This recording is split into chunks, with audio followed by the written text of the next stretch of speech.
Hello dear aspirants, welcome करता है आपका exam oriented discussion of opinion and editorial के सेशन के अंदर। I hope all of you are doing great and as you know very well, हम यहाँ पर डेली बेसिस के ऊपर current affair, Pakistan affair, IR और एसए के रिलेटेड जितने भी इंपॉर्टेंट टॉपिक्स हैं उनके हम एक डिटेल्ड और एग्जाम ओरिएंटेड डिस्कशन तो करते ही हैं, लेकिन उनका एनालिसिस भी करते हैं जो हमारे सीएसएस और पीएमएस एग्जाम्स प्रिपरेशन के लिए बहुत ज्यादा जरूरी है। डियर एस्पिरेंट्स, जो हमारे एग्जाम ओरिएंटेड डिस्कशन है फॉर द होल ईयर रहेगी 2026। जितने भी हमारे एस्पिरेंट्स हैं वो अपने सीएसएस 2027 के लिए, और जितने भी हमारे पीएमएस एस्पिरेंट्स हैं वो भी अपनी इन न्यू डेवलपमेंट्स को, न्यू अपडेट्स को कवर कर सकते हैं। लेकिन उसके लिए इंपॉर्टेंट चीज ये है कि आप अपनी नोट्स मेकिंग डेली बेसिस के ऊपर लाजमी करते जाएंगे। देखें, हमारा पर्पस एक ही है कि आपकी एनालिटिकल एबिलिटी और एनालिटिकल अप्रोच को यहां पर डेवलप करना है, जो हमारे मेन एग्जाम्स के लिए मैटर करती है। देखें, मेन एग्जाम्स के लिए और भी बहुत सारी चीजें मैटर करती है, और ये मैं चीज प्रीवियस लेक्चर्स में अपना बारहा जो है रिपीट कर चुका हूं। आपकी राइटिंग स्किल है, आपके बेसिक कॉन्सेप्ट्स हैं, आपका पॉलिश्ड नॉलेज है, आपकी एक अच्छी ओपिनियन है, यहां तक कि आपका खाना पीना सोना डाइट ए टू जी चीज़ अगर बात की जाए तो वो मेन एग्जाम्स के लिए मैटर करते हैं या ड्यूरिंग प्रिपरेशन मैटर करती हैं।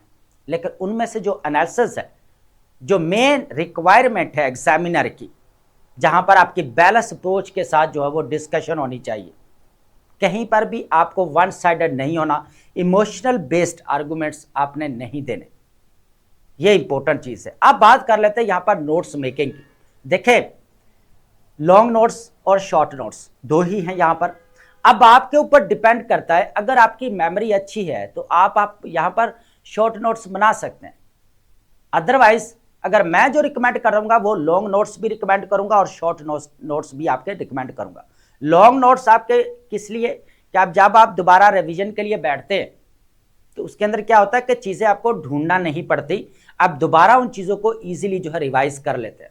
शॉर्ट नोट्स का क्या फायदा है कि जब आपका एग्जाम हो रहा होता है तो ड्यूरिंग एग्जाम आप क्या कर सकते हैं, बेसिकली साथ लेकर जा सकते हैं। जब आपको यहाँ पर टाइम मिलता है तो उसके अंदर आप क्या करते हैं, चीजों को रिवाइज कर लेते हैं, शॉर्ट नोट्स। ठीक है, बाकी डिटेल जो है यहाँ पर डिटेल्स उसकी वो ऑलरेडी आपने पढ़ ली होती है, क्योंकि आपने लॉन्ग नोट्स भी बनाए होते हैं। तो दोनों के ही फायदे हैं, यहाँ पर लॉस किसी का भी नहीं है। ठीक है, लॉन्ग नोट्स या शॉर्ट नोट्स दोनों आपके ऊपर डिपेंड करता है, आप किस तरह कंफर्टेबल है उसी तरह जो है आपने लेकर चीजों को चलना है, ये इंपॉर्टेंट चीज। ठीक है, अब यहां पर एक और चीज भी है जो मैं बताता जाता हूं। ठीक है, देखें, यहां पर सबसे जो बड़ी चीज ये है कि 2026 के अंदर मल्टीपल यहां पर डेवलपमेंट्स देखने को मिल रही हैं।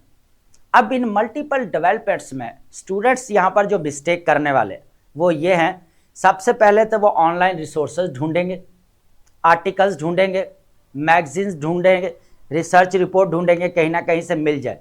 लेकिन यहां पर जो इंपॉर्टेंट चीजें हैं वो यहां पर स्किप कर देते हैं, जो उनको डेली बेसिस के ऊपर जो है पता होने चाहिए, जो उन्होंने नोट की होती है, वो ज्यादा जो है आप कह लें कि फ्रूटफुल होती है, क्योंकि आपको ढूंढना नहीं पड़ती चीजें। ठीक है, अब यहां पर बाद में फिर आप मैगजीन्स ढूंढते फिरेंगे, आर्टिकल्स ढूंढते फिरेंगे, भी हमें कहीं ना कहीं से मिल जाए। ठीक है, तो फिर उसका लॉस क्या होता है कि आपके मार्क्स कम आते हैं, और मार्क्स आपके ज्यादा ज्यादा अगर आप एफर्ट लगाएं तो कितने आ जाएंगे, 50 ले लेंगे आपके करंट अफेयर में। और अब आपका करंट अफेयर जो है करंट अफेयर के पेपर तक तो रहा नहीं है, और यह चीज भी बारहा अपने लेक्चर्स में रिपीट कर चुका हूं कि अब आपका करंट अफेयर के पेपर के अलावा पाकिस्तान अफेयर, आईआर, एसए का पेपर, पॉलिटिकल साइंस, जेंडर का पेपर है, क्रिमिनोलॉजी का, चाहे हमारा इस्लामिक स्टडी का, इन तमाम पेपर्स के अंदर कहीं ना कहीं पे करंट अफेयर अपना रोल प्ले कर रहा होता है। अब एग्जामिनर जो है ना, उसने जो ट्रेंड चेंज किया है ना, यहां पर आपको इस ट्रेंड को अंडरस्टैंड करना पड़ेगा। इसलिए आपको डेली बेसिस के ऊपर करंट अफेयर कवर करते जाएं, इसको कल ऊपर मत छोड़े, तीन चीजों को साथ लेकर चले। सबसे पहले आप लैंग्वेज, डेली बेसिस के ऊपर लैंग्वेज, करंट अफेयर अपना लाजमी करते जाएंगे, चीजों को साथ साथ जो है रिवाइज करने की कोशिश करेंगे। अगर आपको 15-20 दिन हो गए चीज लिख कर रखी हुई है, उसको दोबारा एक बार चक्कर लगाएं, उसको थोड़ा सा टच देकर आएं, ताकि मेमोरी इजीली जो है वो क्या करे, उस चीज को रिकॉल कर सके। ये इंपॉर्टेंट चीज है। ठीक है, तो इसके अलावा जितने भी एस्पिरेंट्स है, बी पॉजिटिव होकर, बी ऑनेस्ट होकर। रिक्वेस्ट है लाइक कमेंट एंड सब्सक्राइब लाजमी क्या करें, इससे हमें इंकरेजमेंट मिलती है ताकि आपके लिए अच्छे से और लेक्चर जो हम लेकर आ सके, आपके जर्नी के अंदर अपना इंपॉर्टेंट रोल प्ले कर सके। ठीक है, तो अब चलते हैं हमारे लेक्चर की तरफ, लेकिन उससे पहले हम यहां पर बात करने वाले हैं इंपॉर्टेंट स्टेटमेंट की। अब देखिए स्टेटमेंट जो हम डेली बेसिस के ऊपर ऐसे के पेपर के पॉइंट ऑफ व्यू से जो है लाजमी डिस्कस करते हैं, उसके अंदर चाहे आपका सीएसएस का ऐसे का पेपर हो, चाहे पीएमएस के ऐसे का पेपर हो, दोनों के लिए है इंपॉर्टेंट है। लिटरेरी स्टेटमेंट या फिलोसफिकल स्टेटमेंट में अगर आपको इंटरेस्ट नहीं है मेन एग्जाम के अंदर अटेम्प्ट करने का, तो नो प्रॉब्लम, आप ना करें। लेकिन आप अपनी ब्रेनस्टॉर्मिंग को इनहेंस करने के लिए, आइडियाज को जल्दी पिक करने के लिए आप लिटरेरी स्टेटमेंट को लाजमी जो है डिकोड किया करें। डेली बेसिस के ऊपर प्रैक्टिस आपको करनी पड़ेगी। स्टार्ट में थोड़ा सा मुश्किल लग सकता है, लेकिन ये शॉर्टकट नहीं है, ये एक राइट डायरेक्शन है। बहुत सारी स्ट्रैटेजीज में एक जो बेस्ट स्ट्रैटेजी ये भी है कि अगर आप लिटरेरी स्टेटमेंट को या फिलोसफिकल स्टेटमेंट को यहां पर डिकोड करते हैं तो उससे होता क्या है, सबसे बड़ी चीज यह है कि आप एक ही टॉपिक को मल्टीफेरियस एंगल से डिस्कस करने की कोशिश करते हैं, सपोर्टिंग आर्गुमेंट्स पिक करने की कोशिश करते हैं यहां पर। तो जब यहां पर आप अपने दिमाग को खुला छोड़ते हैं ना, ब्रेन को, तो वो फिर जाकर जो यहां पर चीजों को पिक करके लाता है। जो लिमिटेशंस लग चुकी हैं, जो हमारे नोट्स तक जो है वो महदूद हो चुका है हमारा ब्रेन ड्यूरिंग, कह लें कि यहां पर आप एजुकेशन की बात कर लें तो यहां पर अगर आप एजुकेशन हासिल कर रहे हैं यूनिवर्सिटीज के अंदर, तो क्या होता है यहां पर नोट्स दे दिया जाता है, तो यहां पर जो आपका ब्रेन है वो स्टक होकर रह जाता है, उसकी लिमिटेशंस, उसके ऊपर लिमिटेशंस लग जाती है कि आपने नोट से बाहर नहीं जाना, मिड टर्म उसी का देना है, मेन एग्जाम जो आगे फाइनल जो एग्जाम है वो उसी में देना है। तो इससे लॉस क्या होता है कि आपकी जो क्रिटिकल थिंकिंग है, एनालिटिकल अप्रोच है, इंटेलेक्चुअल पर्सपेक्टिव है, या आपका कह लें कि यहाँ पर प्रॉब्लम सॉल्विंग स्किल्स है, जो आपका एनालिसिस है, तो वो यहाँ पर क्या होता है, डीरेल हो जाता है। तो इसलिए इंपॉर्टेंट चीज़ ये है कि डेली बेसिस के ऊपर इसको डिस्कस किया करें।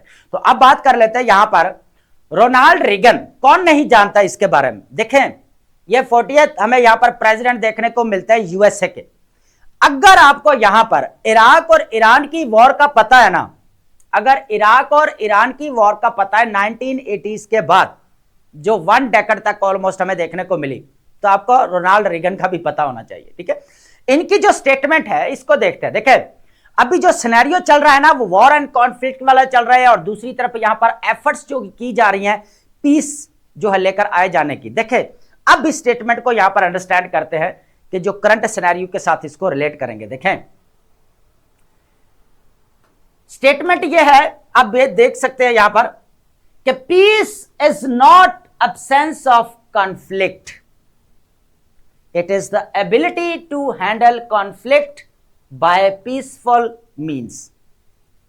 देखें ऐसा नहीं है कि अगर आपके कॉन्फ्लिक्ट नहीं है तो ही अमन है, ठीक है, बल्कि बेस्ट एबिलिटी क्या है यहां पर कि कॉन्फ्लिक्ट चल रहे हैं आपके, लेकिन उनको पीसफुल तरीके से कैसे हैंडल करना है, यह चीज मैटर करती है यहां पर। देखें अब आप फिलोसफर तो ऑलरेडी पढ़ ही चुके होंगे, ठीक है, जॉन लॉक को भी आपने पढ़ा होगा, रोसो को भी पढ़ा होगा, ठीक है, नेचर के बारे में भी पढ़ा होगा, थॉमस हॉब्स के भी पढ़ा होगा आपने, ठीक है, सारा फिलोसफर पॉलिटिकल साइंस के।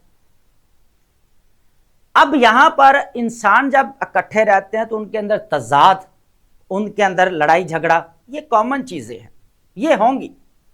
इसी तरह अगर दुनिया के अंदर अगर देखा जाए स्टेट्स हैं, कंट्रीज हैं, तो वो रह रहे हैं, तो उनके अपने नेशनल इंटरेस्ट है, तो कहीं ना कहीं पे उनकी जो है कंपटीशन भी चल रहा होगा, कहीं पे कॉपरेशन चल रहा होगा, कहीं पे उनका कॉन्फ्लिक्ट चल रहा होगा, ठीक है। तो अब यहां पर ऐसा नहीं है कि कॉन्फ्लिक्ट नहीं होंगे तो ही पीस है। देखिए ये वो चीजें हैं जो आपकी कह लें कि यहां पर कह लें कि लास्ट डे अगर बोला जाए तो जब दुनिया यहां पर खत्म होगी उस तक की बात कर रहे हैं, तो ये वॉर कॉन्फ्लिक्ट, ये लड़ाई झगड़े, ये आपके चलते ही रहेंगे। इंपॉर्टेंट चीज ये है कि इन कॉन्फ्लिक्ट को पीसफुल तरीके से कैसे हैंडल किया जा सकता है, असल चीज यहां पर यह है।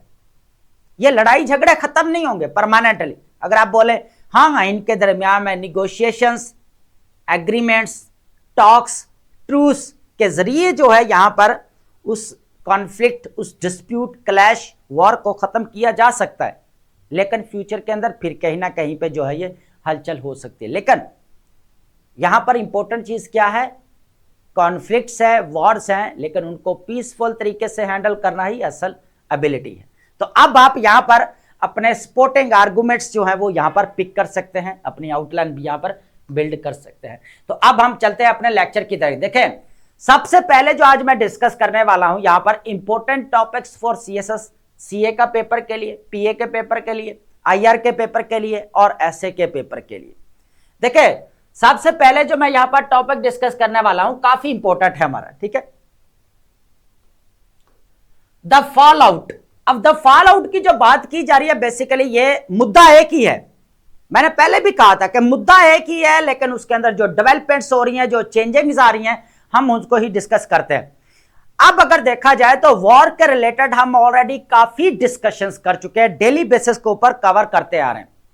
लेकिन आज जो हमारी डिस्कशन है, मुद्दा एक ही है, मुद्दा एक ही है, लेकिन इसके अंदर जो 3 चीजें हम डिस्कस करने वाले हैं वो इंपॉर्टेंट है। सबसे पहले अगर देखा जाए यहां पर Iran war fall out, reshaping global order, ठीक है, रीशेपिंग ग्लोबल ऑर्डर। 3 चीजें डिस्कस करेंगे यहां पर, security, economic and diplomatic fall out, और इनके जो इंप्लीकेशंस है फॉर ग्लोबल, ठीक है, उसको देखेंगे कि ग्लोब के, पूरे ग्लोब के लिए बात कर रहा हूं, पूरे वर्ल्ड के लिए, ठीक है, इसके इंप्लीकेशंस क्या हो सकते हैं। 3 यहां पर, सिक्योरिटी, डिप्लोमेटिक और उसके बाद यहां पर क्या है, इकोनॉमिक फॉल आउट। इन तीनों को यहां पर डिस्कस करने वाले, ठीक है। इसके अंदर आप समझ लीजिए कि एक तो आपकी पूरी रिवीजन भी हो सकती है, और दूसरा इसके अंदर कोई थोड़ी बहुत कोई नई चीजें ऐड हो जाएं तो वो भी न्यू डेवलपमेंट्स हो सकती है, नहीं तो अदरवाइज यहां पर चीजें रिवाइज आपकी हो सकती है, ठीक है। बहुत इंपॉर्टेंट है हमारे पास टॉपिक। सेकंड हमारे पास रहेगा ट्रैप्ड एंड प्लेस। ये बेसिकली जो हमारे पास टॉपिक रहने वाला है ये भी इंपॉर्टेंट है। देखें, इसके अंदर जो इंपॉर्टेंट चीज है, पाकिस्तान लेबर मार्केट, जो स्पेशली हमारे पास जो पॉइंट रहेगा अनएम्प्लॉयमेंट रेट, ठीक है, डिस्कशन में लेकर आएंगे। इन सिंपल वर्ड में अगर बोलूं तो अनएम्प्लॉयमेंट, और उसके बाद इनफॉर्मल इकोनॉमी, एजुकेशन के अंदर जो हमें गैप देखने को मिल रहा है, ठीक है, जॉब और एजुकेशन के अंदर, उसको भी देखेंगे। यहां पर जेंडर को लेकर जो है यहां पर वुमेन पार्टिसिपेशन जो जॉब्स के अंदर कम है उसको भी देखेंगे।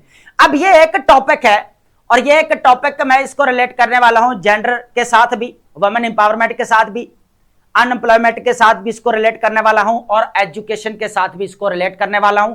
तो ये हमारा टॉपिक पाकिस्तान अफेयर के लिए भी कहीं ना कहीं पे जो है हमें जो है सब हेडिंग या कह लें कि यहां पर पैराग्राफ के अंदर रेफरेंस देना पड़ सकता है। और उसके साथ साथ अगर देखा जाए तो ऐसे के पेपर के पॉइंट ऑफ व्यू से काफी इंपॉर्टेंट टॉपिक हमारा रहेगा। और यहां पर आपको पता है कि अजय बंगा जो हमें यहां पर वर्ल्ड बैंक के प्रेसिडेंट नजर आते, वो क्या कहकर गए थे यहां पर, यू नो क्या कहकर गए थे, वो आप बताएंगे कमेंट के अंदर। कितनी जॉब्स का कहकर गए थे विद इन अ डेकेड, 10 सालों के अंदर पाकिस्तान को कितनी जॉब क्रिएट करना पड़ेगी, वो आप कमेंट के अंदर बताएंगे अगर आप पूरा लेक्चर ले रहे हैं तो। ये बहुत इंपॉर्टेंट है, इसके ऊपर हम बाहर डिस्कशन कर चुके हैं। थर्ड हमारे पास रहेगा राउंड 2। फर्स्ट राउंड हम डिस्कस कर चुके हैं, इस्लामाबाद टॉक्स।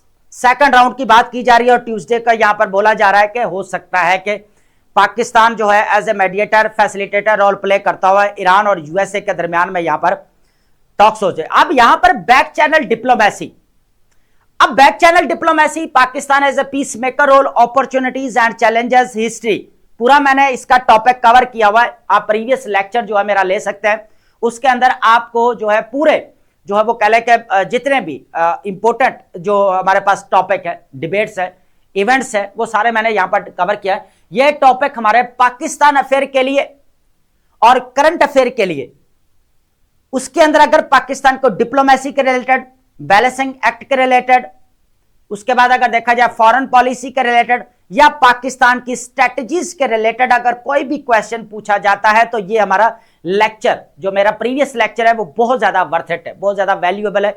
आप उस लेक्चर को लाजमी लेंगे, ठीक है, अपनी नोट्स मेकिंग भी कर सकते हैं।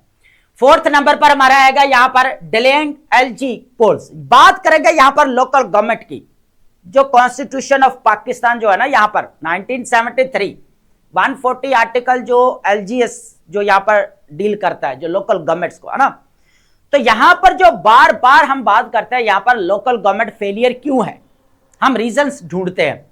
अब समटाइम मैंने बहुत सारे रीजंस यहां पर पूछे भी हैं कमेंट्स के अंदर का, आप बताएंगे, लेकिन आज एक और रीजन यहां पर हम ऐड करने वाले हैं, यह चीज इंपॉर्टेंट है। अब आप जो यहां पर देते रहे ना यहां पर रीजंस, उससे थोड़ा सा हटकर, नो डाउट आपको पता भी होगी सारी चीजें, लेकिन इसको थोड़ा एक न्यू एंगल से भी डिस्कस करें। सारी रीजंस को मैं ऐड करता जाऊंगा, इसको भी ऐड करेंगे, ठीक है। तो ये अगर देखा जाए तो हमारा टॉपिक पाकिस्तान अफेयर के लिए इंपॉर्टेंट टॉपिक रहेगा, करंट अफेयर के लिए भी इंपॉर्टेंट टॉपिक रहेगा, कहीं ना कहीं पे उठाकर वो दे सकता है, ठीक है। तो अब नहीं भी देता तो फिर भी हमें कहीं ना कहीं पे अगर गवर्नेंस के रिलेटेड, पाकिस्तान की पॉलिटिक्स के रिलेटेड, इकोनॉमी के रिलेटेड अगर क्वेश्चन आता है तो लोकल गवर्नमेंट को आपको एज ए रिकमेंडेशन में डालना पड़ेगा। That's it. अगर आप स्मार्ट स्टडी है और आपने की हुई है और आपने पता है कि फिक्स करना है मैंने लोकल गवर्नमेंट को कहीं ना कहीं पे, अगर इन केस ऑफ पाकिस्तान अगर क्वेश्चन चाहे पॉवर्टी के रिलेटेड है, चाहे करप्शन के रिलेटेड है, चाहे एजुकेशन के रिलेटेड है, आपको एलजीएस को यहां पर डालना पड़ेगा, चाहे वुमेन इंपावरमेंट है, चाहे जेंडर के रिलेटेड है। अब इतने मैंने यहां पर वे बता दिया, आप इसको कहां पे फिक्स कर सकते हैं, ये भी चीज है। The economy and the USA Iran war, Pakistan economic tightrope. यहां पर बात इंपॉर्टेंट चीज है, डेट, जियोपॉलिटिक्स और इन्फ्लेशन के अलावा इकोनॉमी के ऊपर हम बहुत सारी डिस्कशंस पहले कर चुके हैं, लेकिन आज जो मैं डिस्कस करने वाला इसके अंदर है balance of payments. Balance of payments के रिलेटेड आपका क्वेश्चन ऑलरेडी सीएसएस के एग्जाम्स के अंदर आपका आ चुका है, आप चेक कर सकते हैं, ठीक है। अब यहां पर अगर देखा जाए बैलेंस ऑफ पेमेंट्स, इंपॉर्टेंट चीज है बैलेंस ऑफ पेमेंट्स, क्या चीज है इसको भी अंडरस्टैंड करेंगे। और पाकिस्तान के जिस तरह यहां पर इकोनॉमी के ऊपर नेगेटिव इंपैक्ट पड़ा, इसके ऊपर हम पहले डिस्कशन हो चुकी है, ठीक है, लेकिन इसके अंदर हम स्पेशली जो फोकस्ड एरिया रहेगा हमारा बैलेंस ऑफ पेमेंट्स को लेकर रहेगा, जो अभी इस वक्त जो है आपको इंस्टेबिलिटी देखने को मिल रही। पाकिस्तान कल स्टेट बैंक ऑफ पाकिस्तान के पास कितने रिजर्व बचे, इसको भी यहां पर डिस्कस करेंगे। और यह हमारा टॉपिक इकोनॉमिक के रिलेटेड है ऑलरेडी, ठीक है।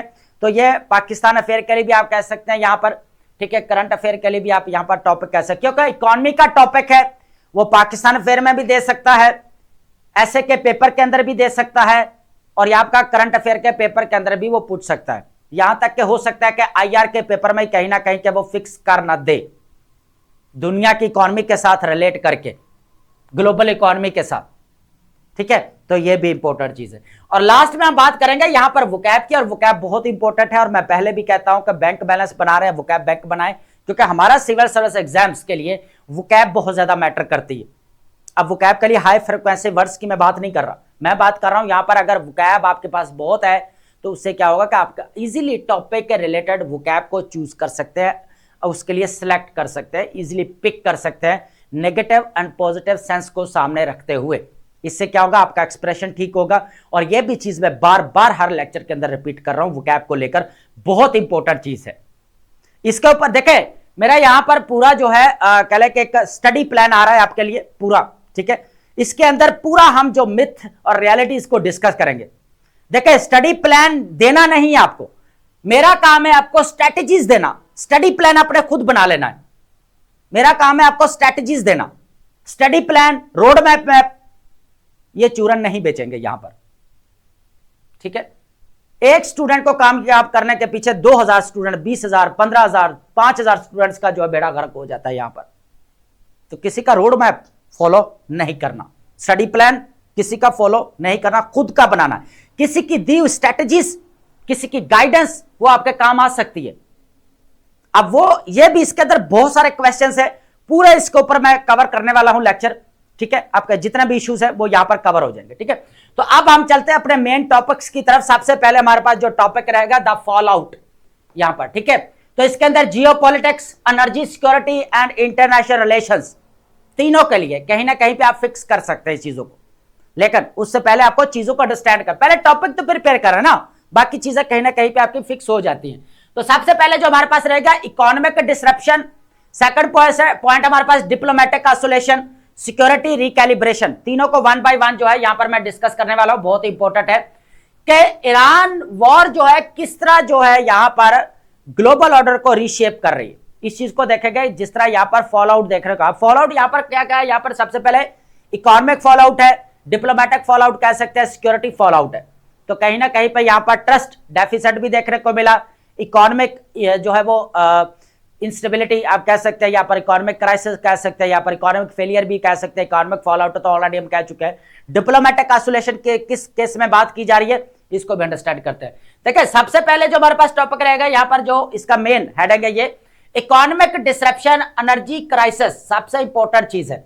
अब मैंने बात की थी इंटरनेशनल रिलेशंस के अंदर, देखिए global energy politics, global energy politics अगर आपने आईआर पढ़ा हुआ है, अगर नहीं भी पढ़ा हुआ तो कोई बात नहीं, हम इसके ऊपर सीरीज स्टार्ट करने वाले हैं, डोंट वरी, सारी चीजें कवर करेंगे।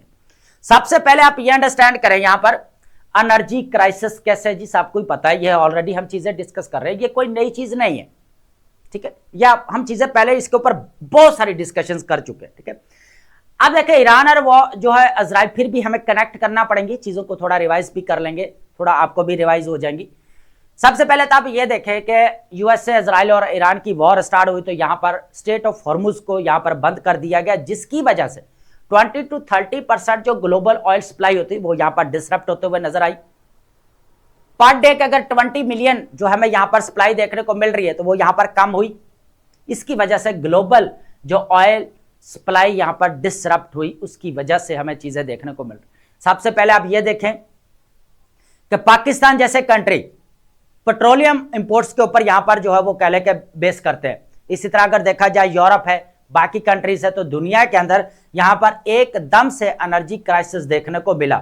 उसकी वजह क्या थी, यहां पर ये स्टेट ऑफ हॉर्मुज बंद होने से। अब अगर देखा जाए यहां पर कि यूरोप के अंदर 50% प्राइसेस यहां पर बढ़ती हुई नजर आई, ठीक है। अब पाकिस्तान के अंदर 55 रुपीज को पहले बढ़ाया गया पेट्रोल की कीमत को, ठीक है। उसके बाद यहां पर बोला गया कि रिजर्व्स हैं 28 डेज के लिए है, 30 डेज के लिए, ये भी ऑलरेडी हम डिस्कस कर चुके हैं।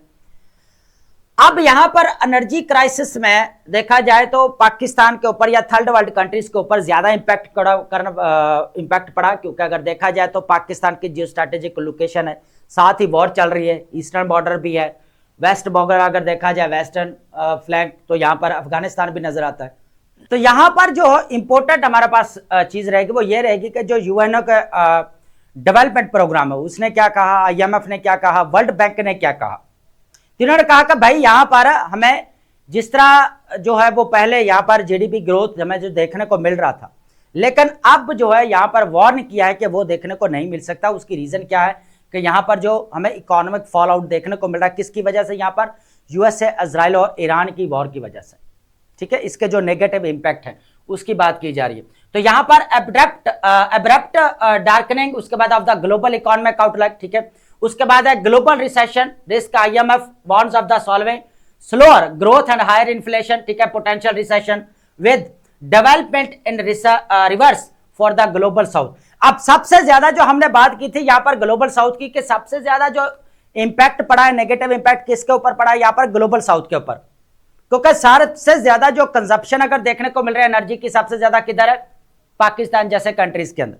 चाइना सबसे ज्यादा यहां पर कंज्यूमर है, उसके बाद इंडिया है, तो इनके ऊपर ज्यादा हमें यहां पर देखने को मिल रहा है कि इंपैक्ट पड़ा, ठीक है। चाइना को हटकर मैं बात कर रहा हूं यहां पर थर्ड वर्ल्ड कंट्रीज जो है, जिस तरह पाकिस्तान है, ठीक है, तो इनके ऊपर जो है काफी नेगेटिव इंपैक्ट पड़ा। तो नेगेटिव इंपैक्ट पड़ा तो आपके सामने ही है कि किस तरह जो है एकदम से जब ऑयल की प्राइसेस बढ़ी हैं, तो एकदम से इसका नेगेटिव इंपैक्ट क्या है, इन्फ्लेशन, पॉवर्टी रेट। उसके बाद अगर देखा जाए तो थर्ड इंपॉर्टेंट चीज यह है कि ट्रांसपोर्टेशन के रेंट आप देखें किस तरह एकदम से ऊपर गए हैं, ठीक है। तो जितने भी प्राइसेस थे वो यहां पर आपको अप जाती हुई नजर आई, ठीक है। तो यह है इकोनॉमिक डिसरप्शन, ठीक है।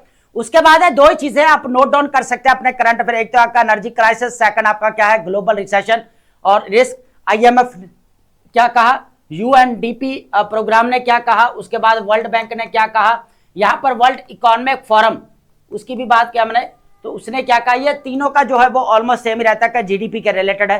अप डाउन पॉइंट्स में हो सकता है लेकिन चीजें सेम चल रही होती है, ठीक है। तो यहां पर आपने कंफ्यूजन नहीं होना कि 3.1 अगर 3.1 अगर यहां पर जो वो कह ले कि अगर वर्ल्ड बैंक ने कह दिया है, तो यहां पर अगर आईएमएफ ने 3.2 कह दिया तो इसमें कोई बड़ा फर्क नहीं है, ठीक है। थोड़ा बहुत फर्क आ जाता है, ठीक है। अगर 3.1% अगर वर्ल्ड बैंक ने कहा है, एग्जांपल ले रहा हूं मैं वैसे, ठीक है।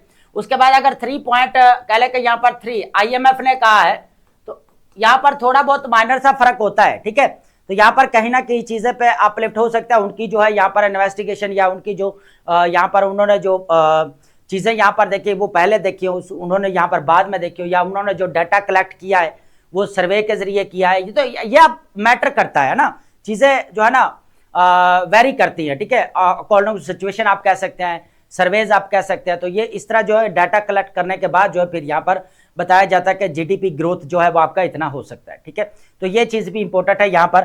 तो इसके अंदर आपने बिल्कुल भी ये चीज मिक्स यहाँ पर नहीं करनी, ठीक है। तो एक चीज तो ये है।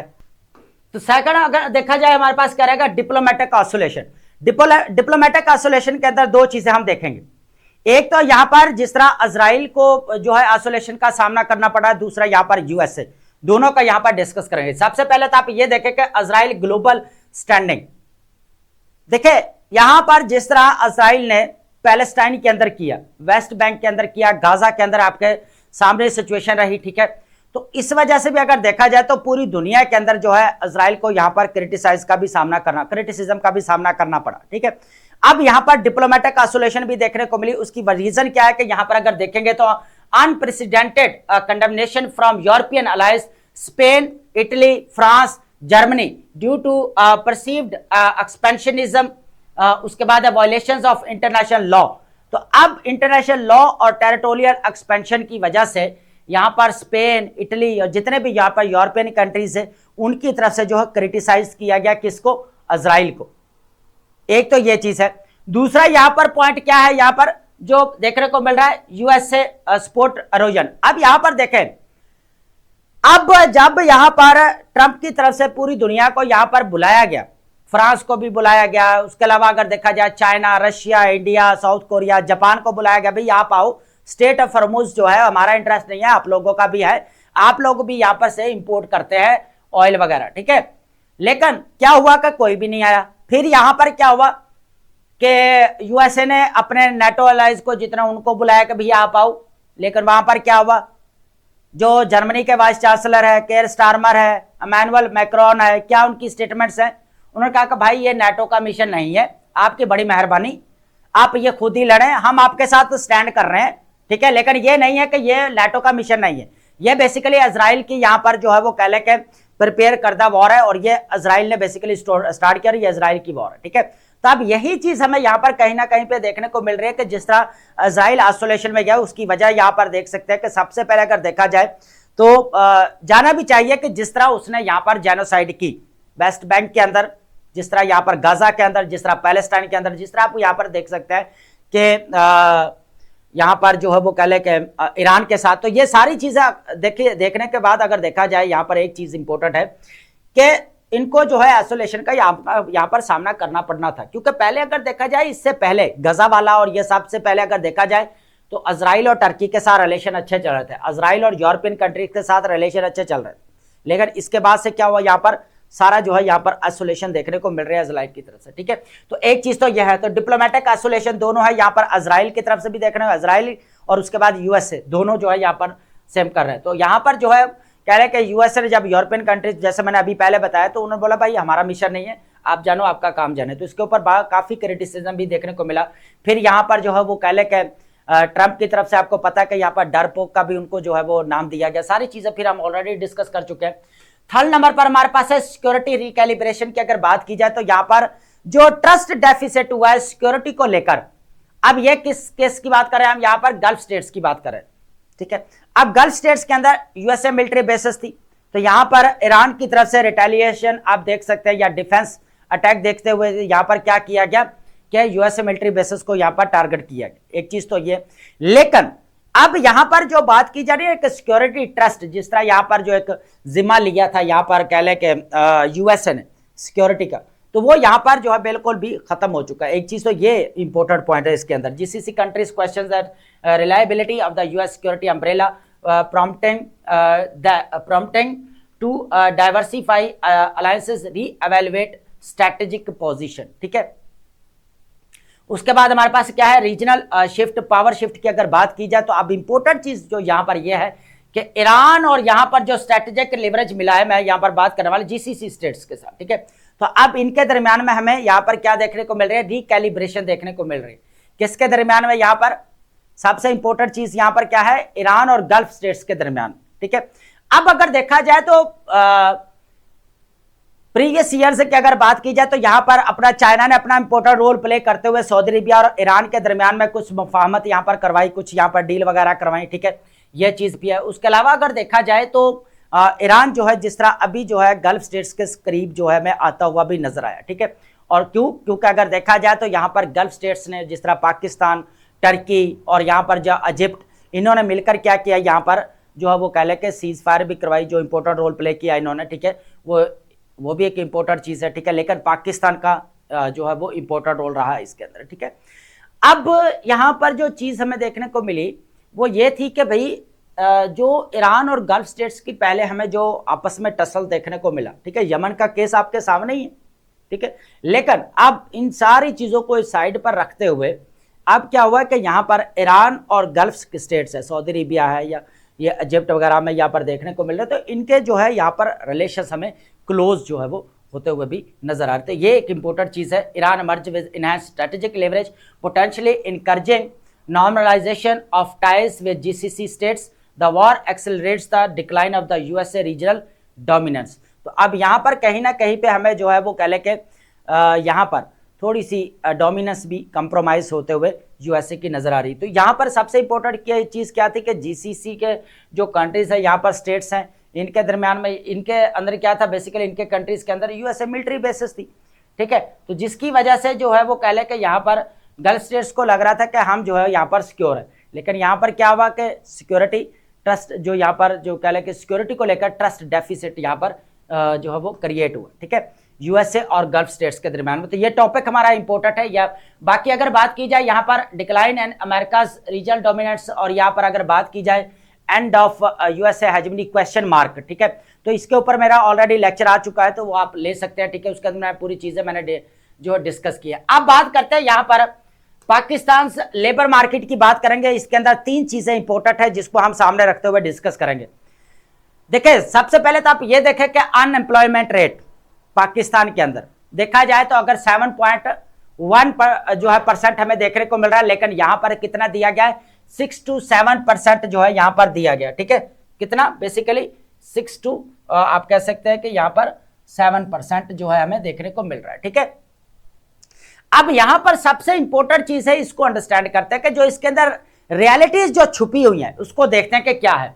सबसे पहले अगर देखा जाए यहां पर इनफॉर्मल इकोनॉमी की बात करें, देखिए इसके अंदर और बहुत सारी चीजें हैं, लेकिन हमारे जो मेन 3 पॉइंट्स है यहाँ पर उनको ही हम डिस्कस करने वाले, उनको कवर करते हैं, ठीक है। बाकी चीजों को हम ऐड नहीं करेंगे, ठीक है, इतनी इंपॉर्टेंट भी नहीं है, हमारा उसके ऊपर टाइम लगाने का जरूरी नहीं है, टाइम लगाना, ठीक है। तो आप देखें यहाँ पर अनएम्प्लॉयमेंट को यहाँ पर डिस्कस करते हैं। सबसे पहले तो आप देखें कि इनफॉर्मल इकोनॉमी ग्रिप, इसके अंदर अगर देखा जाए इसका जो सर्वे है 2020 कह लें कि यहाँ पर 2024 to 25 तक, ठीक है, अगर देखा जाए तो इसके अंदर कितना हमें देखने को मिल रहा है, बेसिकली जो है वो 87% जो है वो कह ले के एम्प्लॉयमेंट जो हमें यहाँ पर रेट देखने को मिल रहा है वो इनफॉर्मल इकोनॉमी के अंदर देखने को मिल रहा है। अब इनफॉर्मल अगर वर्कर्स की अगर बात की जाए तो वो 31% जो है वो कम कमाते हैं यहाँ पर, लेकिन ये भी यहाँ पर फर्क खत्म हो जाएगा। लेकिन अगर आप यहाँ पर इसका फर्क अगर देखेंगे तो 54% पॉइंट्स हमें यहाँ पर देखने को मिल सकता है, ठीक है, ये चीज भी है। उसके बाद अगर देखा जाए post graduates holder face high informal employment rates, अगर देखा जाए तो इनफॉर्मल एम्प्लॉयमेंट हमें ज्यादा देखने को मिलते हैं, ठीक है। अब ग्रेजुएट्स फ्रेश होकर आते हैं, वो इनफॉर्मल आप कह लें कि यहाँ पर एम्प्लॉयमेंट के अंदर आपको ज्यादा देखने को, उसकी रीजन क्या है? उसकी रीजन यह है कि जो स्टैंडर्डाइज्ड जॉब्स है वो यहाँ पर क्रिएट ही नहीं हो रही, ठीक है। अब हम बात कर रहे थे यहाँ पर जिस तरह अजय बंगा जो यहाँ पर कह के गए कि भाई आपको इतने विदिन डेकेड आपको इतनी जॉब्स यहाँ पर क्रिएट करना पड़ेंगी, लेकिन वो यहाँ पर क्रिएट होते हुए नजर आए आपको? नहीं आएंगी। उसकी रीजन क्या है कि गवर्नमेंट इतनी जॉब्स नहीं दे सकती, ये प्राइवेट सेक्टर्स भी यहाँ पर जॉब यहाँ पर क्रिएट करनी चाहिए। लेकिन प्राइवेट भी कैसे करेंगे? उनको कोई फैसिलिटीज, उनको भी यहाँ पर अगर देखा जाए को बिजनेस को रन करने के लिए कुछ ना कुछ यहाँ पर चीजें देखने मिले तो देन ही जो है यहाँ पर हो सकता है ना पॉसिबल। ऊपर से यहाँ पर जो है आपके सामने ये पॉलिटिकल इंस्टेबिलिटी आपके सामने ही, इंटरनल और एक्सटर्नल चैलेंजेस आपके सामने ही है। खैर ये एक बात दूर चलेगी, लेकिन ये है कि इनफॉर्मल अगर इकोनॉमी के अंदर देखा जाए तो वर्कर सबसे ज्यादा हमें देखने को मिल रहा है, वो कितने यहाँ पर 87% है जो पर डे के हिसाब से काम करते हैं, मजदूरी के हिसाब से। अब यहाँ पर क्या होता है कि पर डे के हिसाब से काम करेंगे तो वो शाम को क्या उनको कैश दे दिया जाता है, ठीक है, कि जितने भी उन्होंने 8 आवर्स काम किया या 10 आवर्स काम किया या 12 आवर्स काम किया तो उस हिसाब से उनको जो है क्या किया जाता है, शाम को कैश दे दिया जाता है।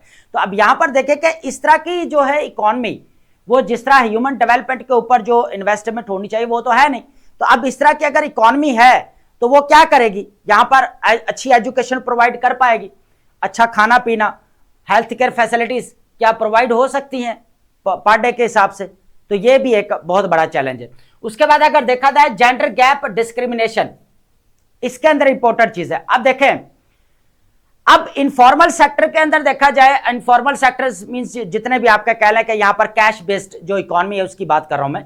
अब देखा जाए तो वहां पर वुमेन्स की तादाद हमें देखने को कम मिलती है। अब यहां पर अगर बात की जाए तो फीमेल लेबर फोर्स अगर पार्टिसिपेशन सिर्फ कितनी है, 25% ओवरऑल, कितने 25%, लेकिन इनफॉर्मल में ज्यादा यहां पर देखने को मिले। एक और चीज भी है कि अब शहर में जो यहां पर पढ़े लिखी खवातीन है और जो देहातों वाली है, अब उनमें भी यहां पर फर्क है।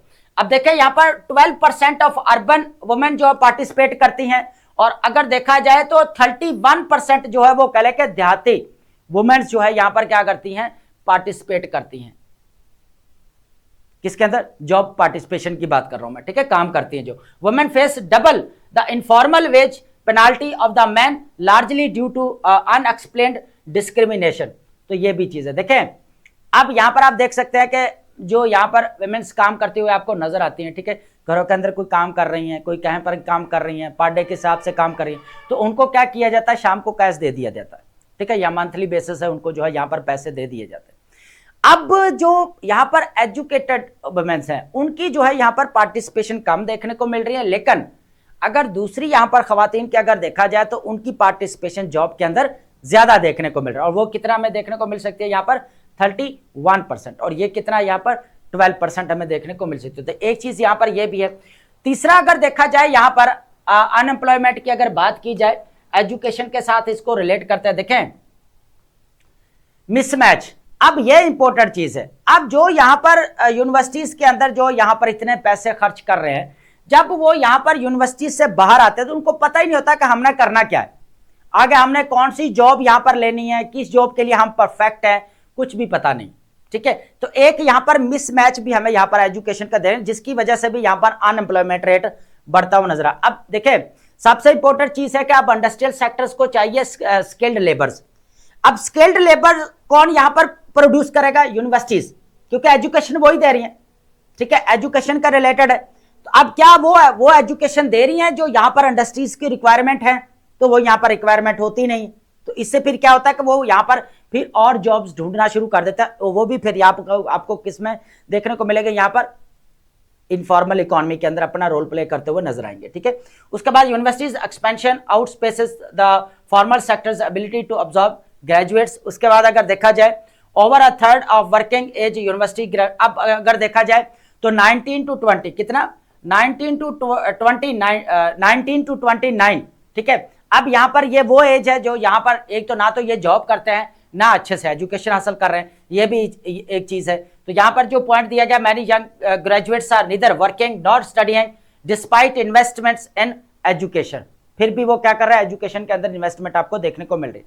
तो तीन चीजें यहाँ पर अनएम्प्लॉयमेंट जो आपको देखने को मिल रही है, जो यहाँ पर लेबर सर्वे जो यहाँ पर किया गया उसके मुताबिक जो दिखाने के जो यहाँ पर सुर्खियां जो दिखाई जा रही है ना वो नहीं है, लेकिन उसके अंदर जो हिडन रियलिटीज है वो आप यहाँ पर ये देख सकते हैं।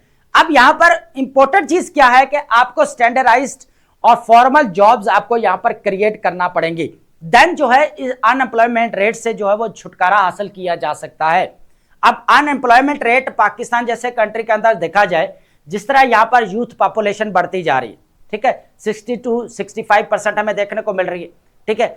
अब यहाँ पर क्या हो रहा है कि अगर इनको सही अच्छे से जॉब्स ना दी गई तो फिर ये क्या करेंगे। अब इनफॉर्मल इकोनॉमी में अगर जाते हैं तो फिर यहाँ पर क्या होगा, तो यहाँ पर इकोनॉमिक स्टेबिलिटी, टैक्स का इशू, फिर सारे इशू यहाँ पर देखने को मिलेंगे आपको, ये भी एक बड़ी चीज है। तो अब अगर देखा जाए तो यहाँ पर ये हमारे पास जो तीन चीजें जो देखने को मिल रही है यहाँ पर, एक तो इनफॉर्मल इकोनॉमी ग्रिप है, दूसरा जेंडर गैप है, डिस्क्रिमिनेशन हमें देखने को मिल रही है, कहीं पर वुमेन्स की पार्टिसिपेशन, हालांकि शहरों में अगर देखा जाए खवातीन ज्यादा पढ़ी लिखी हैं लेकिन उनकी जॉब पार्टिसिपेशन नहीं है, कम है। अब कंपैरेटिवली अगर देखा जाए रूरल एरियाज में, ठीक है, देहातों में ज्यादा है, यहाँ पर काम ज्यादा कर रही हैं, तो ये भी एक चीज है हमें देखने को मिल रही है। तो अनएम्प्लॉयमेंट रेट जो है इस तरह हमें जो है वो देखने को मिल रहा है, लेकिन ये इन तीनों चीजों को यहाँ पर जो है वो सामने रखना पड़ेगा, ये भी इंपॉर्टेंट चीज है। तो अब यहां पर अगर देखा जाए these issues structure problem Pakistan formal sector is too small and informality suppresses wages, ठीक है। अब इसकी वजह से क्या होता है कि यहाँ पर जितने भी इनफॉर्मल्स है वहां पर फिर जो यहाँ पर जो वेजेस दी जाती है वो भी कम दी जाती, ठीक है। अब अगर वही स्टैंडर्डाइज जॉब करें तो उसमें उनकी सैलरी भी अच्छी होगी, लेकिन अगर वो पर डे के हिसाब से करते हैं तो जो सैलरी देगा वो अपनी मर्जी से देगा, तो फिर मजबूरन जो है सामने वाले को काम करना पड़ता है और कोई काम जो करने को नहीं है, ठीक है। तो ये भी एक चीज है। उसके अलावा अगर देखा जाए तो इस वजह से फिर क्या होता है कि वुमेन्स को फिर यहाँ से जो है वो निकाल दिया जाता है बाहर। उसके बाद अगर देखा जाए तो फिर एजुकेशन है, demanding focus on creating quality formal jobs. तो सबसे जो इंपॉर्टेंट चीज है यहाँ पर फॉर्मल जॉब्स को क्रिएट करना है, ये इंपॉर्टेंट चीज है। अब बात करते हैं यहाँ पर हमारे पास जो थर्ड टॉपिक रहेगा, यहाँ पर पाकिस्तान के जो लोकल गवर्नमेंट की बात करते हैं, इसके अंदर 5 पॉइंट्स हमारे पास रहेंगे। 5 पॉइंट्स को हम यहाँ पर डिस्कस करते हैं, ठीक है। सबसे पहले तो अब यहां पर यह देखें कि हम जो बात करते हैं कि लोकल गवर्नमेंट फेल क्यों है पाकिस्तान के अंदर, यही क्वेश्चन आता है। अब यह हमारा पाकिस्तान अफेयर के लिए भी, करंट अफेयर के लिए भी और इकोनॉमी के रिलेटेड, ये तीनों के लिए इंपॉर्टेंट है। जहां पर भी हमारी रिकमेंडेशन की बात आती है, सजेशन की बात आती है, तो हम एलजीएस को जो लाजमी जो है वो करते हैं यहाँ पर। अब अगर देखा जाए तो लोकल गवर्नमेंट्स की हम बात करते हैं तो यहां पर जो फेलियर्स है हमें देखने को मिल रहा है। सबसे पहले फेलियर्स हम क्या कहते हैं, हिस्ट्री पूरी उठाकर देखें कि हमेशा से जो है लोकल गवर्नमेंट को जो है वो कह ले के एक्सप्लॉइट किया गया, किस तरह, वोट बैंक की खातर। अब यहां पर जो आप अगर बेसिक डेमोक्रेसी की बात करें 1959 के अंदर क्या हुआ, यहां पर लोकल गवर्नमेंट को यहां पर इंट्रोड्यूस करवाया गया, ठीक है, लेकिन किस चीज के लिए कहा जाता है, यहां पर वोट बैंक के लिए। अब दो चीजें यहां पर इंपॉर्टेंट थी जो होनी चाहिए थी, एक तो फाइनेंशियल बैकअप होना चाहिए था, दूसरा उनको एडमिनिस्ट्रेशन के अंदर इंक्लूड किया जाना चाहिए था डिसीजन मेकिंग के अंदर।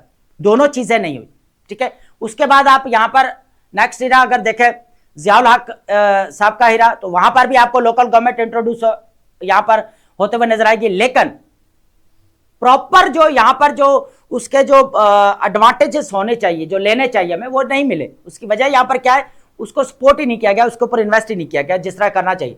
फाइनेंशियल बैकअप वही चीजें सेम।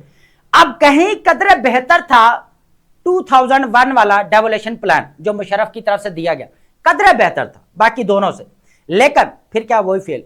2013 के अंदर केपीके के अंदर यहां पर इंट्रोड्यूस करवाया गया लोकल गवर्नमेंट सिस्टम, वो भी फेल। उसकी रीजन क्या है, फाइनेंशियल बैकअप, उसके बाद आपका रिजिड, यहां पर रिजिड अगर ब्यूरोक्रेसी अगर बात की जाए वो, उसके बाद एडमिनिस्ट्रेशन के अंदर जो इंक्लूड करना चाहिए उनको, वो यहां पर इंक्लूड नहीं किया गया। अब बात करते हैं इन केस ऑफ पंजाब की, कि पंजाब के अंदर जो है यहां पर आपको पता है रिसेंटली क्या हुआ है कि जो है वो कह ले के गवर्नर जो यहां पर जो है सरदार सलीम साहब, ठीक है, जो पंजाब के, उनकी तरफ से यहां पर जो है वो इजाजत दी कि बेसिकली जो है वो पंजाब के अंदर लोकल गवर्नमेंट के इलेक्शंस को लेकर, लेकिन वो डिले होते होते 2025 की बात है, 2019 के अंदर, फिर यहां पर 2021 के अंदर, 2022 के अंदर, इस तरह जो है ना मामला चलता आया, ठीक है।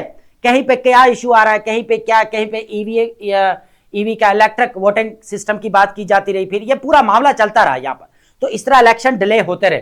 तो अब सबसे बड़ी जो रीजन है यहां पर लोकल गवर्नमेंट के अंदर इलेक्शन डिले होना, क्या है, इलेक्शन डिले होना, जो मैं यहां पर बात कर रहा था, हम न्यू एंगल से इसको डिस्कस करने वाले हैं। तो सबसे इंपॉर्टेंट पॉइंट यहां पर क्या है, इलेक्शन डिले होते हैं।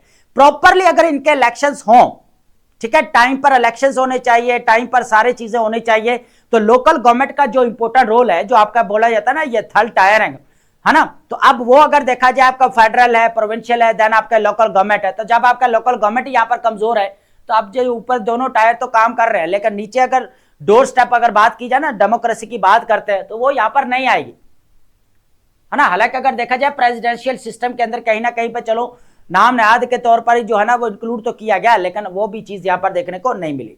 अब यहां पर लोकल गवर्नमेंट पंजाब की तरफ से बात की जा रही है, यहां पर इलेक्शंस, ये basically long over due elections की बात की जा रही है कि बार बार जो है इलेक्शंस को यहां पर डिले किया। अब यहां पर आर्टिकल जो कॉन्स्टिट्यूशनली अगर देखा जाए तो यहां पर article 40A mandate elected local governments as a third tier of governance, yet this provision has been continuously sidestepped in Punjab. तो हमेशा से इसको पंजाब के अंदर जो है वो साइड पर रख दिया जाता है। एक चीज तो यह है कि यहाँ पर जो है बड़ी मुश्किल से जो है 2025 के अंदर जो है यहाँ पर इजाजत मिली कि लोकल गवर्नमेंट को जो एक्ट वगैरह पास हुआ कि भाई आगे जो इलेक्शन होंगे। अब जो है यहाँ पर जो election commission of Pakistan operation dependency, अब यहाँ पर अगर देखा जाए commission reliance on the provincial governments for legal frameworks allows the executive to dictate the pace, उसके बाद ऑफन थ्रू न्यू लेजिस्लेशन और रिवाइज्ड डिलिमिटेशंस रूल्स। अब यहाँ पर जो है इलेक्शन कमीशन ऑफ पाकिस्तान भाई क्या करे, उसकी डिपेंडेंसी किसके ऊपर रहेगी, यहाँ पर प्रोविंशियल, ठीक है। अब प्रोविंसेस के ऊपर, प्रोविंसेस ने यहाँ पर लेजिस्लेशन भी करनी है, सारी चीजें करनी है, ठीक है। लेकिन इसका मतलब हर्डल्स कहां पे आ रही हैं, यहाँ पर हर्डल्स कहां पर आ रही हैं, यहाँ पर लेजिस्लेशन के अंदर, ठीक है, पंजाब के अंदर। तो अगर यहाँ पर अगर देखा जाए, देखे इलेक्शन कमीशन ने क्या करना है, काम उसका काम क्या है, वोटिंग करवानी, ठीक है। अब लेकिन उसके लिए रूल्स एंड रेगुलेशन जो यहाँ पर बनाने हैं वो किसने बनाने हैं, पंजाब गवर्नमेंट। अगर पंजाब में है तो पंजाब ने, सिंध है तो सिंध ने, ठीक है। तो इसी तरह जो है यहाँ पर हमें डिले देखने को मिल रहा है।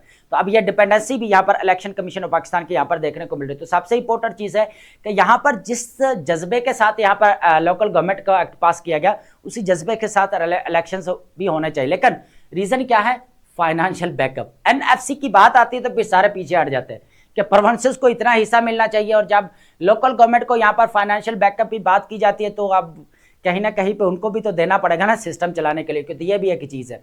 उसके बाद है ये हमारे पास रहेगा यहाँ पर PML Noon shows a little political will to devolve power using technical grounds to postpone elections until conditions are favourable to. अब ये एक अलग चीज है, यहाँ पर डिबेट रहेगी, ठीक है। उसके बाद हमारे पास अनसर्टन फ्यूचर है। The current delimitation exercise offers little hope for early polls, new administrative और legal obstacles are likely to emerge and perpetuating the cycle of delay। तो अब यहाँ पर जो है वो फिर इलेक्शंस यहाँ पर डिले होते हुए हो सकता है कि इन फ्यूचर के अंदर, अगर बात कर रहा है इलेक्शन कमीशन ऑफ पाकिस्तान अगस्त तक अगर इलेक्शन करवाता है, लेकिन अभी भी उसके ऊपर कोई जो फिक्स होनी चाहिए चीजें वो यहाँ पर देखने को नहीं मिलती। तो कहीं ना कहीं पे पॉलिटिकल इंटरफेरेंस आप कह सकते हैं, यहाँ पर पॉलिटिकल जो यहाँ पर आप कह लें कि विल होनी चाहिए, वो भी कहीं ना कहीं पे आपको कॉम्प्रोमाइज होते हुए नजर आती है। तो ये कुछ पॉइंट्स है लोकल गवर्नमेंट को लेकर जो हमने डिस्कस किए, ठीक है। अब बात कर लेते हैं यहाँ पर Pakistan economic tight of debt, geopolitics और इन्फ्लेशन। इसके अंदर जो हमारे पास 4 पॉइंट्स रहने वाले हैं, 4 पॉइंट्स का मैं ओवरव्यू दूंगा और देन जो है हम आगे चले जाते हैं, ठीक है। ये इंपॉर्टेंट यहाँ पर ये रहेगा कि यहाँ इसके अंदर जो बैलेंस ऑफ पेमेंट्स की मैंने बात की थी कि उसको हम यहाँ पर डिस्कस करेंगे और देन जो है हम आगे मूव करने वाले हैं, ठीक है। सबसे पहले तो आप ये देखें कि बैलेंस ऑफ पेमेंट्स क्या है। देखिए बैलेंस ऑफ पेमेंट्स वो होती है जो किसी भी स्टेट्स के पास जो है बेसिकली रिजर्व्स होते हैं, लेन देन के काम के लिए वो यूज करते हैं। अब उसके अंदर अगर देखा जाए आपके इंपोर्ट्स भी होती हैं, आपके एक्सपोर्ट्स भी होती हैं, आपके लोन्स भी होते हैं, आपके फंड्स भी होते हैं, रेमिटेंसेस होते हैं आपके, तो ये सारी चीज़ें उसके अंदर होती है, ठीक है। अब यहाँ पर बैलेंस ऑफ पेमेंट्स के अंदर हमें जो है इंस्टेबिलिटी देखने को मिल रही है। अब ये बैलेंस ऑफ पेमेंट्स के रिलेटेड ऑलरेडी हमारा सीएसएस के अंदर क्वेश्चन पूछा जा चुका है, ठीक है। अब अगर देखा जाए तो बैलेंस ऑफ पेमेंट्स जो यहाँ पर डिस्टर्ब हो वो किसकी वजह से, सबसे बड़ी रीजन क्या रहेगी यहाँ पर, स्टेट ऑफ हॉर्मुज के बंद होने से, या यहाँ पर सिंपली अगर कहा जाए सादा से अल्फाजों में कि यहाँ पर ईरान वॉर जो हमें देखने को मिल रही उसके नेगेटिव इंपैक्ट यहाँ पर पड़ते हुए नजर आए। इकोनॉमी के रिलेटेड ऑलरेडी हमारी डिस्कशन हो चुकी है, एनर्जी के रिलेटेड हो चुकी है हमारी। हम बात करने वाले हैं यहाँ पर बैलेंस ऑफ पेमेंट्स की, ठीक है। यहाँ पर अर्जेंट डेट बर्डन की अगर बात की जाए तो ये इंपॉर्टेंट चीज है। यहाँ पर देखें कि यूएई ने कहा है कि हमारा जो है यहाँ पर पैसे वापस किए जाए, ठीक है। तो अब यहाँ पर अगर पाकिस्तान पैसे वापस करता है तो उसके पास रिजर्व्स कितने बचते हैं, ठीक है। तो बैलेंस ऑफ पेमेंट्स के अंदर हमें कहीं ना कहीं पे चीजें जो है वो देखने को मिल रही है, instability. April 2026 demands 4.8 billion in debt repayments included यहाँ पर 3.5 बिलियन टू यूएई को पे करने हैं। ये भी हम पॉइंट डिस्कस कर चुके हैं, लेकिन यहाँ पर जो है बैलेंस ऑफ पेमेंट्स का क्वेश्चन आ गया टॉपिक, तो हम इसलिए जो इसको ऐड कर रहे हैं, या क्वेश्चन भी आप कह सकते हैं। 1.3 बिलियन डॉलर यूरो बॉन्ड्स है, उसके बाद state bank of Pakistan foreign reserves है। तो अगर बात की जाए तो अभी कितने हैं करंट यहाँ पर 16.38 बिलियन डॉलर। लेकिन अगर यहाँ पर ये 4 पॉइंट अगर दे दिए जाएं तो कितने बचते हैं, यहाँ पर हमारे पास 11.5 बिलियन डॉलर जो है रिजर्व यहाँ पर बचेंगे। आप ये हिसाब लगाए। अब अगर देखा जाए जियोपॉलिटिकल शॉक्स की अगर बात की जाए तो state of Hormuz blockade disrupt global energy supply, ठीक है। उसके बाद अगर देखा जाए 81.6% of Pakistan energy imports passing through it. अब आपको मैंने पहले भी बताया यहाँ पर प्रीवियस लेक्चर के अंदर जो अरेबियन सी है उसी के जरिए तो पाकिस्तान अपनी ट्रेड करता है यार, किसके साथ? गल्फ स्टेट्स के साथ। जब उसके अंदर ही आपको इंस्टेबिलिटी देखने को मिल रहे तो अब यहां पर पाकिस्तान ट्रेड कैसे करेगा? एक तरफ इंडिया के साथ है, ठीक है, टसल है, उसके बाद अफगानिस्तान के साथ मामला आपके सामने ही है। आज आकर जो है ईरान के ऑलरेडी वॉर लगी हुई, तो आज आकर अरेबियन सी बचता है, तो अरेबियन सी के अंदर पहले भी क्योस एंड इंस्टेबिलिटी देखने को मिल रही है। तो सबसे बड़ी हड्डल अगर देखी जाए तो वहां पर देखने को मिल रही है, ठीक है, एक चीज तो ये है। उसके बाद अगर देखा जाए यहां पर एग्जांपल दी गई है कि अगर यहां पर जिस तरह वॉर देखने को मिले तो एकदम इंश्योरेंस प्राइसेस बढ़े, जो कॉस्ट थी वो यहां पर लेकर जाने की आने की वो यहां पर बढ़ती हुई नजर आई, प्राइसेस बढ़ गई। तो अब जो 10 रुपए की यहां पर चीज पाकिस्तान इंपोर्ट कर रहा था वो यहां पर कह ले कि 15 रुपीज की आ रही है। तो अब यहां पर देखें कि इसका हाफ यहां पर बढ़ता हुआ नजर आया, तो यहां पर ट्रेड डेफिसिट क्या बढ़ेगा? यहां पर ट्रेड डेफिसिट बढ़ जाएगा। क्या इंपोर्ट जो आपकी कह ले कि 10 रुपए की थी वो अब 15 रुपए की हो चुकी है, तो इससे भी यहाँ पर डबल पेमेंट्स। तो ये भी आपका यहाँ पर देख सकते हैं कि जो बैलेंस ऑफ पेमेंट्स के अंदर हमें यहाँ पर जो है वो स्टेबिलिटी देखने को मिल रही है। उसके बाद यहाँ पर 1.822 billion to the annual import bill अगर देखा जाए, ठीक है, प्राइसेस और एड्स होगी है इसके अंदर। लेकिन एक चीज और भी है कि जिस तरह यहाँ पर 55 रुपीज को पहले ही बढ़ा दिया गया, उसके बाद 28 डेज के लिए जो है यहाँ पर जो है वो रिजर्व थे, लेकिन फिर भी क्या हुआ, यहाँ पर प्राइसेस को जो है वो बढ़ाया गया। अब कहीं ना कहीं पे ये भी चीज देखने को मिल रही है कि यूएई को यहाँ पर जो है वो लोन जो है वापस करना था, रीपेमेंट्स वाला मसला भी है। ये सारी चीजें जो है हमें यहाँ पर देखने को मिल रही है। अब उसके बाद है राइजिंग इन्फ्लेशन की बात की जाए, देखें यहाँ पर कुछ पॉइंट्स हैं। आप यहाँ पर 100 बिलियंस की जो सब्सिडीज की बात की गई है, उसके बाद यहाँ पर 40% जो है अप्रैल के अंदर क्या हुआ कि डोमेस्टिक ऑयल प्राइसेस और डीजल की प्राइसेस यहाँ पर बढ़ती हुई नजर आई। तो ये आप कुछ फैक्ट्स हैं जो आप अपने ऐड कर सकते हैं, ठीक है। उसके बाद है डिक्लाइनिंग रेमिटेंसेस की बात की जाए तो यहाँ पर IMF downgrade of Middle East GDP growth to 1.8% signal reduced remittances, ठीक है। तो ये भी आप पॉइंट यहाँ पर ऐड कर सकते हैं। तो अब अगर देखा जाए तो ओवरऑल अगर बात की जाए तो बैलेंस ऑफ पेमेंट्स के अंदर सबसे बड़ी इंपॉर्टेंट चीज यहाँ पर क्या थी, जो यहाँ पर हमने जो है रीपेमेंट्स वाली डेट रीपेमेंट्स वाली यूएई को किया यहाँ पर यूरो बॉन्ड से। तो यहाँ पर अगर देखा जाए तो 11.5 बिलियन डॉलर जो है यहाँ पर बचते हैं। तो अब लेन देन भी करना है बाकी दुनिया के साथ भी, ठीक है। तो ये भी चीज़ है। तो लेकिन अब आपके रेमिटेंसेस भी यहाँ पर गिरते जा रहे हैं, ट्रेड डेफिसिट आपका बढ़ता जा रहा है। तो ये पॉइंट्स हैं जो हमें यहाँ पर देखने को मिले, ठीक है। ये आप इकोनॉमी के रिलेटेड है, ये आप ऐड कर सकते हैं। अब बात करेंगे यहाँ पर सेकंड राउंड की बात करते हैं। देखें यहां पर मेरा already Pakistan as a peace maker, back channel diplomacy, history, challenges, opportunities and challenges already मैंने कवर कर लिया है। वो आप जो है वो जाकर जो है अपना प्रीवियस लेक्चर उसका ले लें, ताकि वो पाकिस्तान अफेयर के लिए बहुत इंपॉर्टेंट टॉपिक है और वो कहीं ना कहीं पे क्वेश्चन लाजमी डिप्लोमेसी के रिलेटेड पूछा जा सकता है। देखें बैक चैनल डिप्लोमेसी की बात करेंगे, सेकंड राउंड की बात करेंगे, हमारे पास 5 पॉइंट रहेंगे।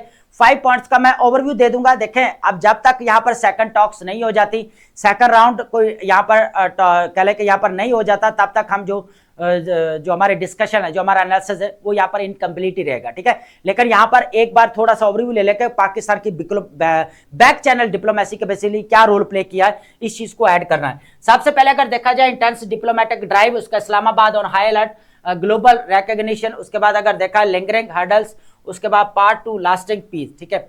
अब यहां पर जो है ना इंपॉर्टेंट चीज ये है कि इस्लामाबाद के अंदर फर्स्ट राउंड तो हो चुका है, ठीक है। अब यहां पर एक चीज और है, अगर आप लेक्चर ये लास्ट तक देख रहे हैं तो आप ये बताएंगे कि बेसिकली जो है वो कह ले कि जो इस्लामाबाद जो टॉक्स हुई हैं, एक तो उनका ड्यूरेशन कितना था, दूसरा आप ये बताएंगे कि बेसिकली वो कौन सी डेट को यहां पर जो है इस्लामाबाद के अंदर टॉक्स हुई हैं, ठीक है। ये आप कमेंट के अंदर बताएंगे मुझे।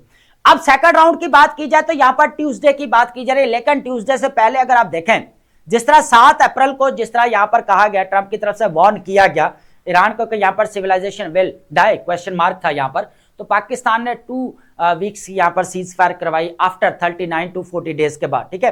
तो यहां पर वो मामला ठंडा हुआ तो बहुत सारे लॉस से यहां पर बचा। पूरी दुनिया की नजरें जो है पाकिस्तान के ऊपर, ठीक है। पाकिस्तान ने as a mediator role play किया या फैसिलिटेटर आप कह सकते हैं, यहां पर बैक चैनल डिप्लोमेसी, सारी चीजें। तो अब यूएसए की तरफ से कितने पॉइंट्स थे? 15 पॉइंट्स थे।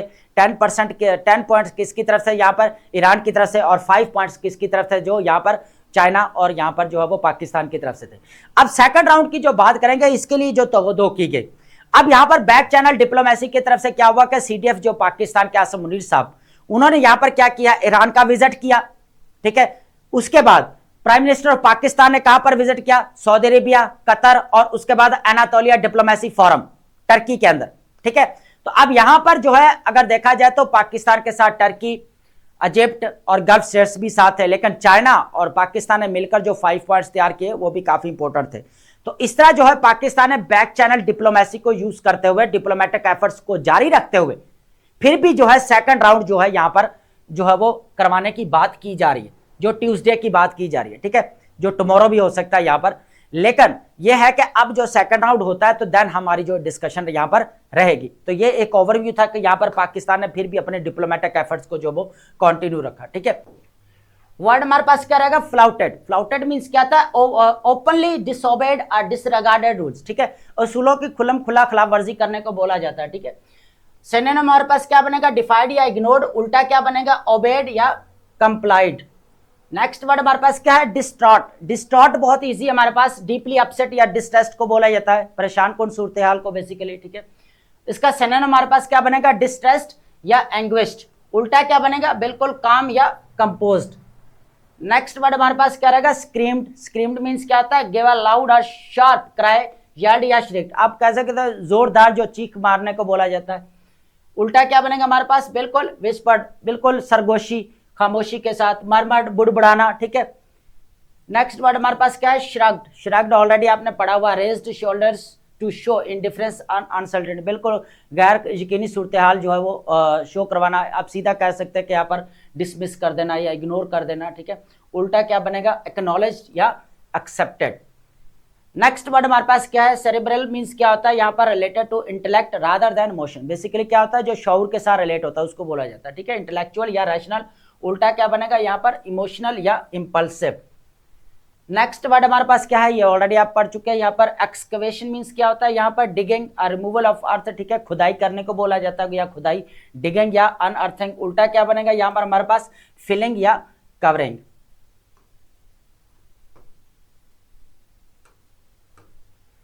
वर्ड हमारे पास क्या रहेगा, हैजिंग। हैजिंग इजी हमारे पास, अवॉइडिंग कमिटमेंट्स या प्रोटेक्टिंग अगेंस्ट रिस्क, तो इसका सिनोनिम हमारे पास क्या बनेगा, अवॉइडिंग या सेफ गार्डिंग। उल्टा क्या बनेगा हमारे पास, कमिटिंग या एक्सपोजिंग। नेक्स्ट वर्ड हमारे पास क्या है, बैटर्ड। बैटर्ड मींस क्या होता है, रिपीटेडली हिट या डैमेज, तो बुरी तरह से मुतासर कर देने को बोला जाता है, ये भी आपको पता है, डैमेज्ड या ब्रूस्ड। उल्टा क्या बनेगा यहाँ पर, इंटैक्ट या प्रोटेक्टेड। सेकंड लास्ट हमारे पास वर्ड क्या रहेगा, होवर्ड। होवर्ड मींस क्या होता है, रिमेन्ड, सस्पेंडेड और स्टेड नियर बाई, तो करीब रहने वाले या सार पर जो मंडराता रहता है उसको बोला जाता है। लिंगर्ड या फ्लाउटेड। उल्टा क्या बनेगा यहाँ पर, लैंडेड या डिपार्टेड। लास्ट हमारे पास वर्ड क्या रहने वाला है यहाँ पर, एल्यूसिव मींस क्या होता है, डिफिकल्ट टू फाइंड और अंडरस्टैंड, बड़ी मुश्किल से किसी चीज को यहाँ पर अखज कर सकना या उसको समझ पाना, तो क्या बनेगा, अवेसिव या ट्रिकी। उल्टा क्या बनेगा, ऑब्वियस, जो बिल्कुल वाजे हो, क्लियर हो, ठीक है। तो आई होप आपने लेक्चर को अंडरस्टैंड किया होगा and thank you so much.